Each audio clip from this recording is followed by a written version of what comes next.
la fréquence utile. Top Congo, il est 19h. Ce journal vous est proposé par Equity BCDC.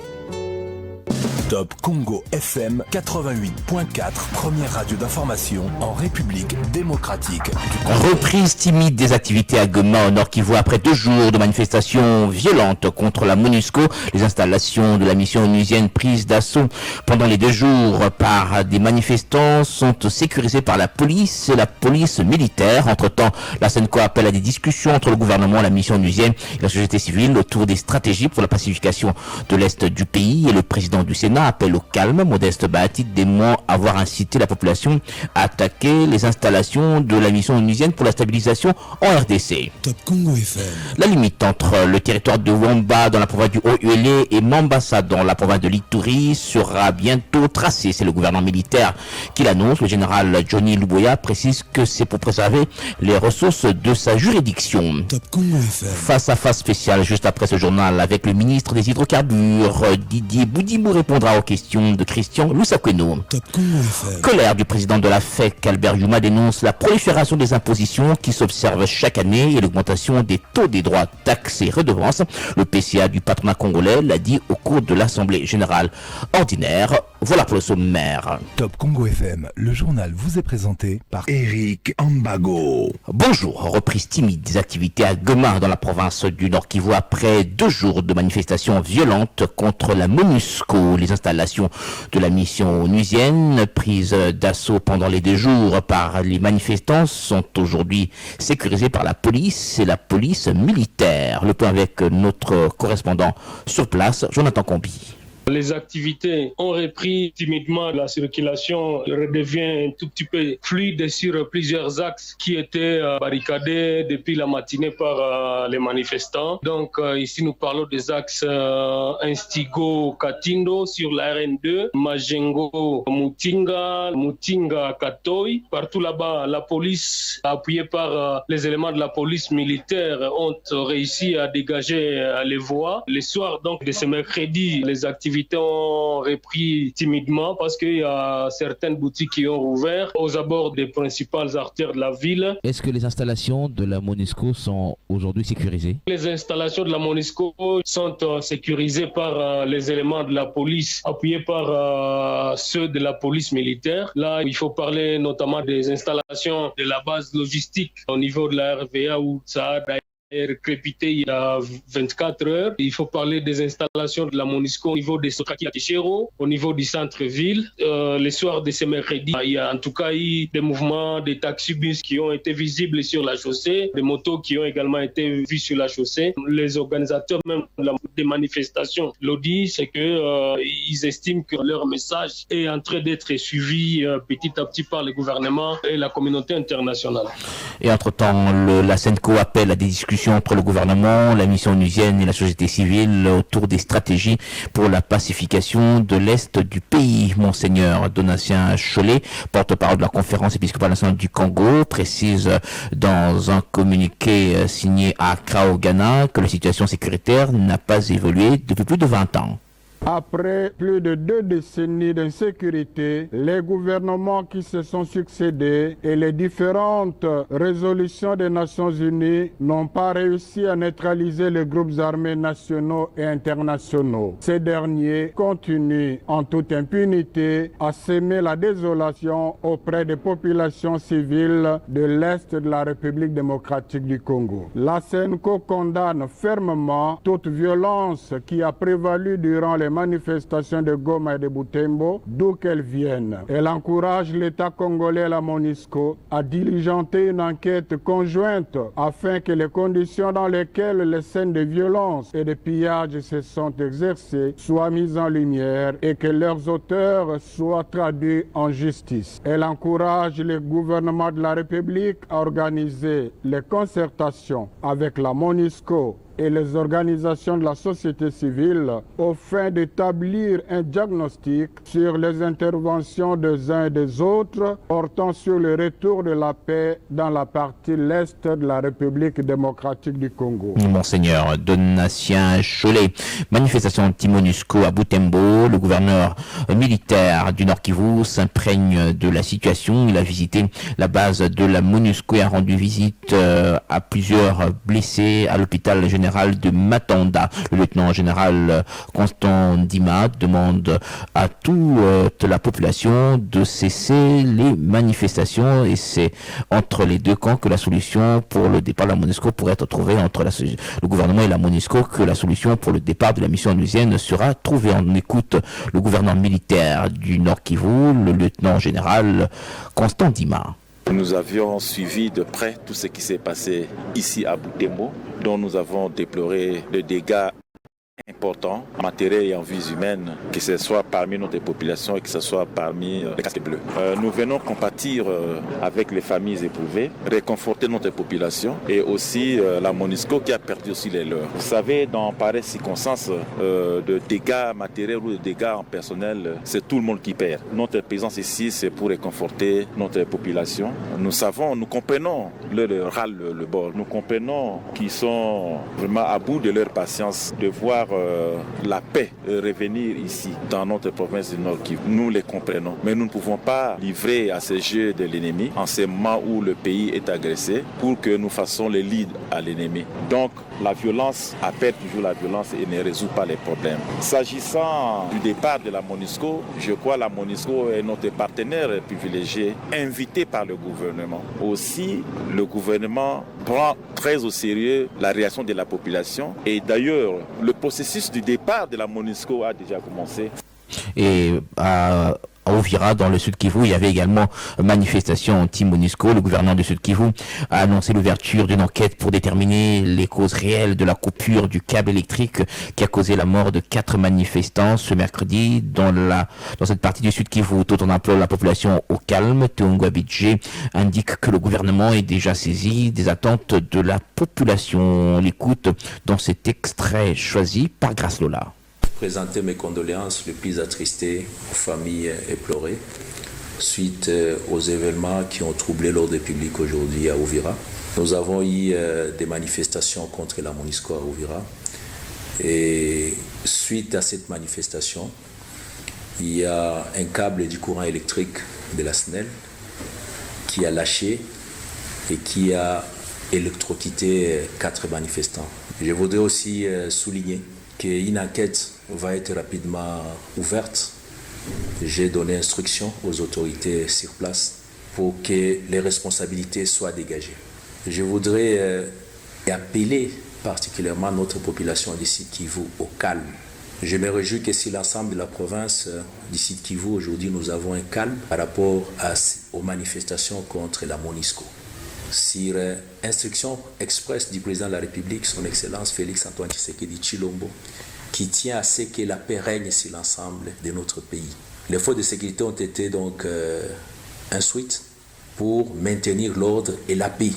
C'est ce qui est le cas sur l'ensemble de la province, mais malheureusement, la situation d'Uvira nous endeuille aujourd'hui. Teongwa Bidje, le gouverneur de la province du Sud Kivu, et puis le président du Sénat appelle au calme. Modeste Bahati dément avoir incité la population à attaquer les installations de la mission onusienne pour la stabilisation en République démocratique du Congo. Lors de mon passage à Bukavu et à Goma, dans les provinces du Sud Kivu et du Nord Kivu, à marge de mes vacances parlementaires, en tant qu'élu, je me suis adressé à la population pour demander à ce que la jeunesse puisse s'enrôler dans les forces armées en vue de défendre notre pays suite à l'agression et à la guerre qui nous est faite injustement. Mais j'ai constaté que certains politiciens, certains opportunistes tente de sortir mes propos de leur contexte en m'attribuant une quelconque responsabilité dans ce qui se passe actuellement. Moi, je dois dire ici sincèrement que, en tant qu'homme de paix, tout le monde le sait, et en ma qualité de sénateur, j'appelle à l'apaisement, au calme, et je condamne fermement toute violence d'où qu'elle vienne.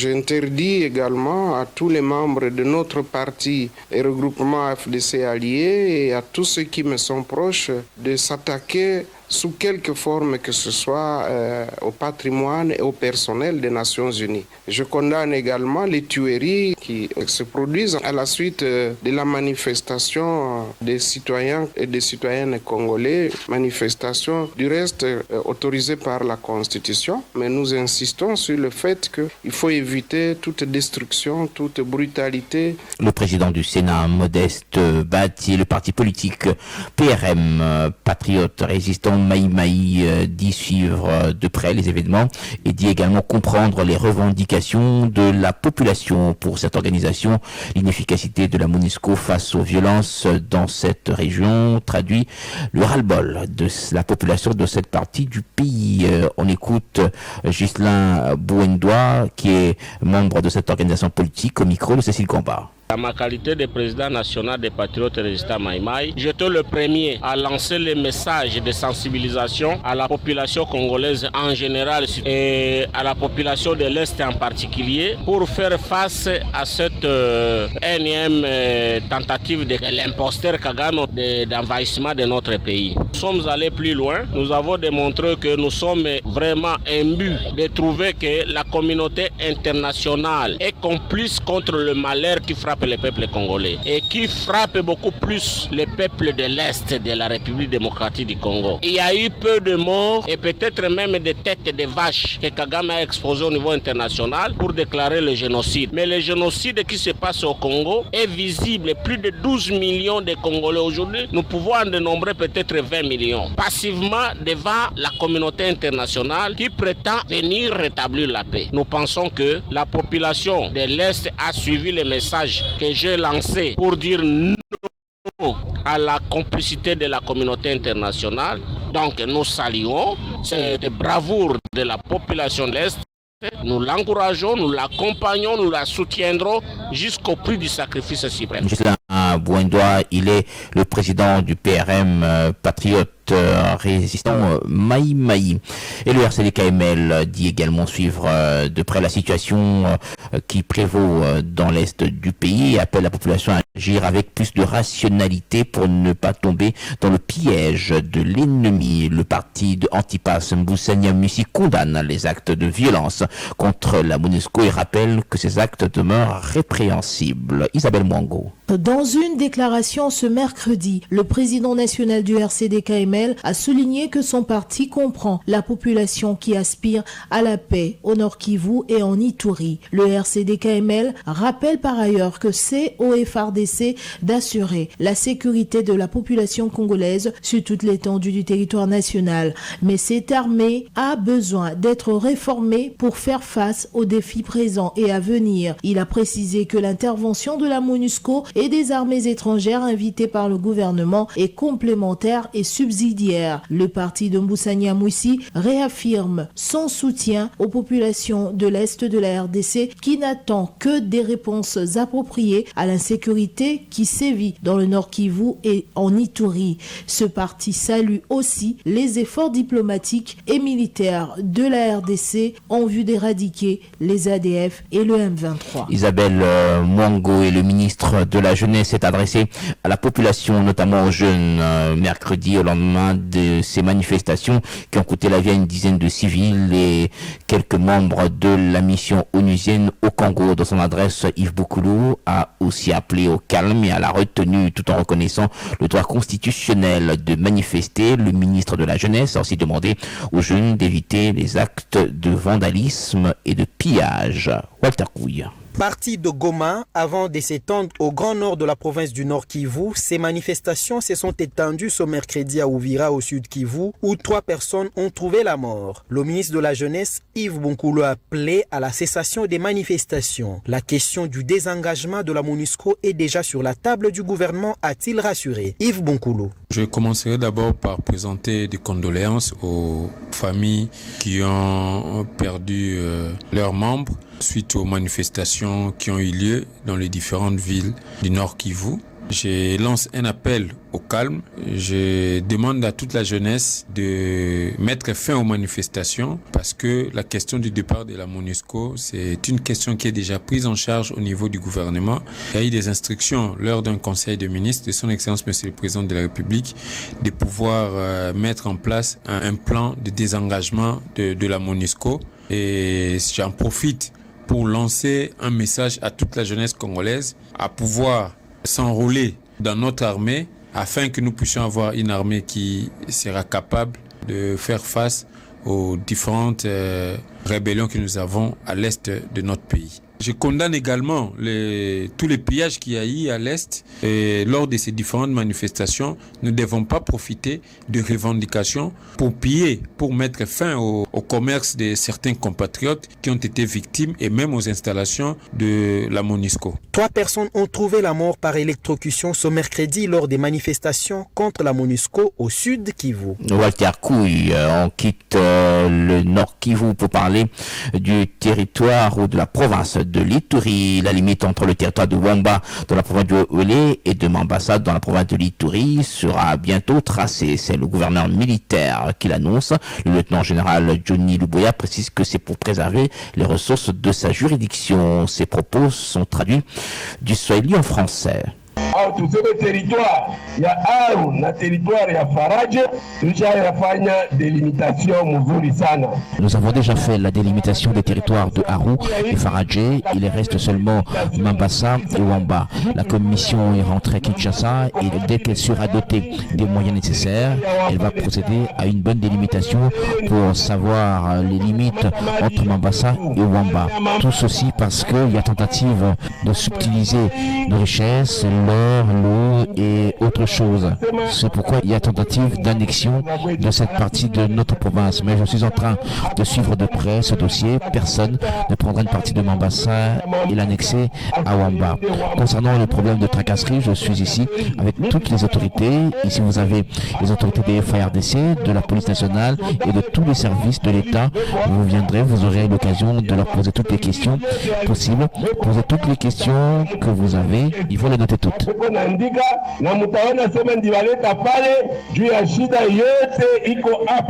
Le journal, toute l'info du canal Info, la fréquence utile de Kinshasa. La loi électorale promulguée par le chef de l'État ne peut aboutir à un processus électoral apaisé car elle renforce le doute sur la sincérité du législateur de doter le pays d'un cadre juridique garantissant la crédibilité des prochaines élections. C'est la position officielle de l'Église du Christ au Congo qui vient 2 jours durant de passer en revue le processus électoral. En conséquence, le CC recommande au Parlement d'inscrire son amendement lors de la session de septembre. Quant au gouvernement, il lui est entre autres demandé de présenter un budget global et un plan de décaissement clair pour éviter tout dépassement du délai constitutionnel. Pasteur Eric Senga est porte-parole de l'ECC. Cette loi électorale n'est pas en mesure d'amener les Congolais au processus électoral apaisé et par conséquent inscrire son amendement à l'ordre du jour à la prochaine session. Et réaliser que la présente loi électorale renforce les doutes sur la sincérité du législateur de doter le pays d'un cadre juridique susceptible de garantir la crédibilité du processus électoral de 2023. Au gouvernement de veiller au respect des droits et libertés fondamentaux des citoyens conformément aux dispositions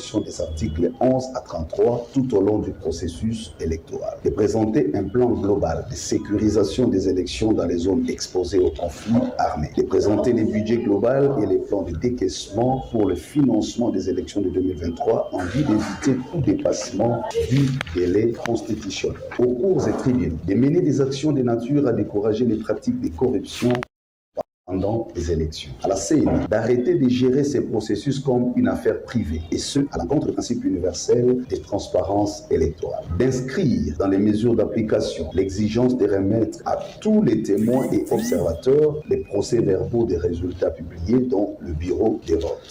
D'écarter dans les mesures d'application toute option de vote électronique et de transmission des résultats par voie électronique sans vérification manuelle. De publier immédiatement les calendriers global des opérations électorales, de mettre à la disposition du public la cartographie électorale élaborée aux fins de l'analyser minutieusement. Le pasteur Eric Senga, le porte-parole de l'Église du Christ au Congo. Pendant ce temps, l'ABG, parti du député Jonathan Bialoussouka, promet de donner beaucoup de députés au président Tshisekedi afin qu'il ait une majorité parlementaire. L'autorité morale de l'ABG profite de ses vacances parlementaires pour consolider sa base de Tchangou en vue de cette victoire en 2023. Le député Bialoussouka a tour à tour communié avec les notables de Massina 3 ainsi que des mamans de la SBL 100% Ouata au quartier 3 de la même commune. Gino Réma Bourra de Charisma.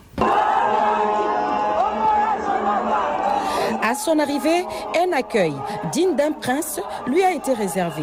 Nzete Ambila Bazokata et Zokola Kaka scandaient ainsi la base de l'ABG Tchangou, ce qui réconforta davantage celui qu'ils considèrent leur leader intemporel, Jonathan Bialoussouka Ouattara.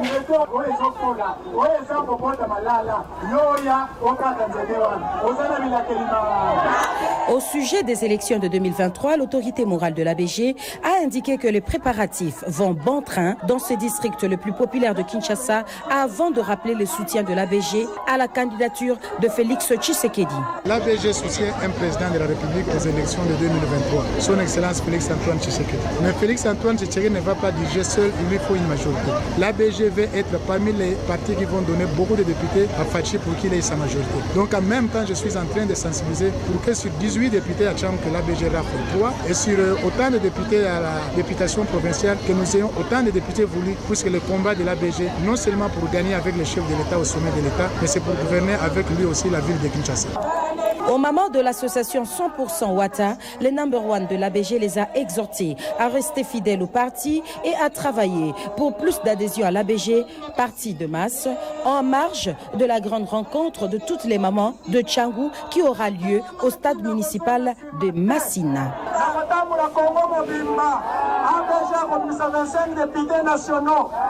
C'était un reportage de Gino Réma Bourra de Charisma.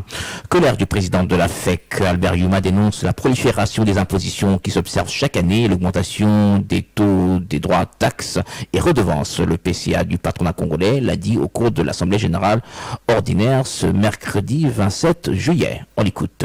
Votre fédération a mené les activités visant à défendre et protéger les intérêts des entreprises auprès des autorités publiques, politiques et administratives, tant au niveau central, provincial que local, en vue de maintenir un environnement propice pour les investissements. La prolifération des impositions qui s'observent chaque année et l'augmentation des taux des droits, taxes et redevances ne tiennent absolument pas compte de la densité industrielle ni de la réalité économique dans le pays. Elles contribuent par contre à la dégradation de l'environnement économique et du climat des affaires et in fine étouffe le niveau de compétitivité des entreprises. C'est le cas de la mise en application du système de traçabilité des droits d'accise, STDA, dont on parle depuis des mois, qui vise à apposer des vignettes fiscales sur certains produits fabriqués localement et d'importation, bière, boissons gazeuses, eau de table, jus, limonade, vin, liqueurs, cigarettes et d'autres. Avec ce système, le gouvernement, par le truchement du ministère des Finances et de la DGDA, cherche par tous les moyens à imposer aux entreprises à supporter les frais d'acquisition des signes fiscaux qui constituent pour la FEC une preuve que les assujettis se sont acquittés des droits d'accise sur les produits mis sur le marché. Et pourtant, on avait porté ce problème au niveau de l'Assemblée et l'Assemblée nationale avait donné raison à la position de la FEC. Il y a d'autres dossiers dans lesquels la FEC est intervenue au courant de la même année. C'est notamment le conflit entre l'ONAPAC et les opérateurs du secteur agricole. C'est un conflit qui freine beaucoup les activités de nos membres à l'est du pays. La fixation des prix des produits pétroliers, la la fixation des prix des produits alimentaires, la fixation des prix des billets d'avion, la problématique des missions de contrôle économique et la problématique de la taxe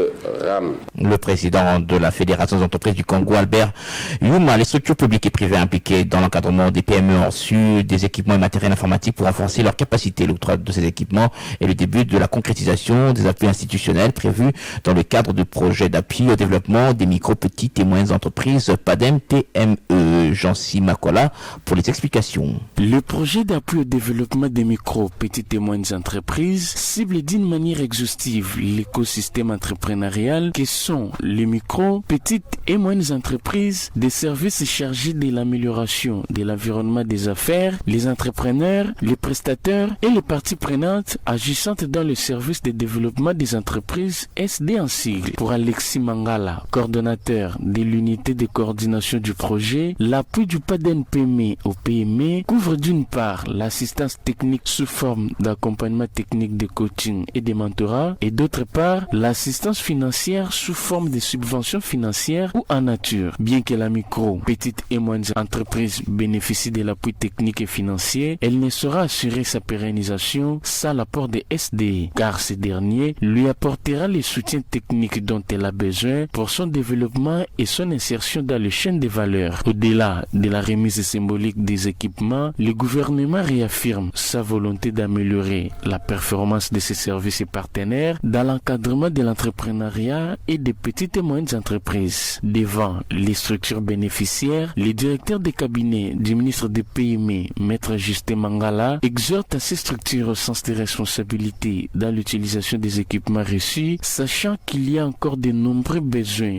à combler dans leurs services qui ne peuvent trouver solution immédiate dans le cadre de ces programmes. Les représentants du ministre des PME promettent que ce ministère continue à chercher des voies et moyens pour mettre ces services publics et privés dans des conditions que l'on voudrait idéales afin de leur permettre d'être toujours efficaces dans le travail. Jean-Cy Makola, la gratuité de l'enseignement de base n'est pas un échec en RDC et les chiffres publiés par le ministère de l'enseignement primaire, secondaire et technique le démontrent. C'est ce qu'affirme le ministre Tony Mwaba. D'après lui, ceux qui parlent de l'échec de cette réforme mise en œuvre par le chef de l'État ne maîtrisent pas la réalité sur le terrain concernant l'amélioration des conditions socio-professionnelles des enseignants. Plusieurs efforts ont été fournis par le gouvernement qui a revu largement à la hausse l'enveloppe salariale des professionnels de la CRE et les frais de fonctionnement des écoles. La mise au point de Tony Mwaba intervient après plusieurs critiques émises notamment par Jean-Marc Kabunda, ancien premier vice-président de l'Assemblée nationale, et le député honoraire de Franck Diongo, qui se sont transformés en opposants farouches au régime de Félix Tshisekedi. On écoute Tony Mwaba. Ça dénote l'ignorance de ce qu'on entend par la gratuité. Beaucoup de gens font la confusion en ce qui concerne la gratuité. La gratuité, c'est la suppression de tous les frais de prise en charge des enseignants par les parents, quelle que soit leur nature. Vous scolarisez un enfant au primaire, il entre gratuitement, il sort, il obtient son bulletin chaque année, à la fin, il a son certificat de fin d'études primaires gratuitement et puis il s'en va. C'est vraiment ça la gratuité. La gratuité n'a rien à voir avec les conditions socio-professionnelles des enseignants. La gratuité n'a rien à voir avec les surpeuplements des salles de classe. Si, dans un coin, à la suite de l'inefficacité d'un opérateur de paye comme Caritas, comme Eurobank, Equity, la paye n'est pas effective dans quelques territoires seulement isolés, ce n'est pas la gratuité. Ça, c'est un problème de la paye. Ce sont les répercussions, les conséquences de la gratuité que vous devez assumer. Non, ce n'est pas les conséquences de la gratuité. Les effets induits de la gratuité sont connus. Le premier et le plus connu de tous, c'est le surpeuplement des enfants dans les salles de classe. Parce qu'on a eu au moins près de 5 millions aujourd'hui d'enfants qui ont regagné les parcours scolaires. Ça, c'est une question qui ne date pas avec la gratuité. Pour les frais de fonctionnement, on a quitté de 45 000 à 2 450 000. L'enseignant va quitter 168 000 francs à 411 000 francs. Nous sommes en train d'évoluer. Au contraire, en ce qui concerne les conditions socio-professionnelles, ça évolue. En termes de salaire, en termes de frais de fonctionnement, et celui qui parle de l'échec ignore totalement des réalités de ce secteur. Et j'ai balancé il n'y a pas longtemps des chiffres pour que finalement tout le monde se rende compte. Et celui qui continue à douter, qu'il vienne à l'EPST, il aura tous les éléments. Mais vous devez savoir que pour des raisons politiques, pour des raisons de positionnement politique, il y a des politiciens parce que ceux qui ont fait de la politique leur profession, leur carrière, ils sont capables de tout, de raconter n'importe quoi. Nous avons un programme de construction de 200 écoles qui est déjà en cours. Nous avons un deuxième programme avec un autre partenaire de construction de 150 écoles qui est en cours pour régler cette affaire de surpeuplement. Le ministre de l'enseignement primaire, secondaire et technique, Tony Mwaba, au micro de Thierry Kamboundi. Une réunion des ministres en charge de la santé publique des États membres de la CEAC pourrait avoir lieu en octobre prochain à Kinshasa. C'est ce qui ressort des échanges mardi entre Yvette Kapinga, commissaire en charge des affaires sociales de la communauté économique des États de l'Afrique centrale, et Dr Jean-Jacques Bungani, ministre congolais de la santé publique, hygiène et prévention et président de la réunion des ministres de la Santé de la sous-région. Objectif, passer en revue la situation sanitaire des 11 États membres de la CEAC, mais également étudier la possibilité de faire le monitoring en termes de comité couverture santé universelle. Selon Kapinga Ngandou, les discussions ont aussi porté sur les conclusions du précédent sommet de la CEAC qui portait justement sur la mandature du chef de l'État Félix Tshisekedi en tant que président en exercice de la communauté économique des Afrique centrale. Et l'occasion de cette désignation par ses pairs en tant que président en exercice, Félix Tshisekedi avait annoncé que 3 secteurs spécifiques seraient au centre de sa mandature, principalement la santé, la culture et l'éducation. On écoute à ce sujet Kapinga Ngandou, commissaire en charge des affaires sociales de la communauté économique des États de l'Afrique centrale, au micro de Peggy Wabinou. Il fallait que je prenne attache avec les ministres sectoriels qui tombent sous ma responsabilité, principalement la santé, pour voir où nous en sommes, nous, par rapport à la feuille de route du chef de l'État. Donc pour ce qui est de la santé, spécifiquement, je tenais à remercier le ministre en charge de la santé pour tout le travail que nous avons déjà abattu ensemble avec ses experts techniques. Depuis la prise en fonction du président Tshisekedi il y a quelques mois, nous avons pu tenir déjà depuis le début de l'année presque une dizaine de réunions techniques qui portent sur la santé. Par exemple, la situation de la Covid-19, mais également la situation liée à la variole du singe. Il y a aussi d'autres préoccupations d'ordre sanitaire qui nous préoccupent au plus haut point. Il y a l'Ebola, vous savez, qui est récurrent dans notre sous-région, principalement en RDC, mais d'autres pays également sont affectés. Et vous vous souviendrez que certains bailleurs de fonds avaient alloué justement des ressources très importantes à la sous-région, principalement à la RDC et 5 pays limitrophes pour essayer de combattre ces maladies. Donc c'est important que nous puissions nous entretenir régulièrement avec les autorités. Top Congo FM 88.4, première radio d'information en République démocratique du Congo. Ce journal est complètement terminé, mise en onde grâce à l'EMA, diffusion YouTube, Patrick Mugongo. Merci à Rachel Siwe qui nous a aidé dans la rédaction, Pascal Fall était à la réalisation. Merci à vous d'avoir bien voulu nous écouter. N'oubliez pas, juste après la pause pub, face à face spécial hydrocarbures avec le ministre Didier Boudimou qui répondra aux questions de Christian Loussakeno. À très bientôt. 5 éditions, 18 bulletins d'information. Top Congo FM 88.4, première radio d'information en République démocratique du Congo. Une rédaction en contact permanent avec ses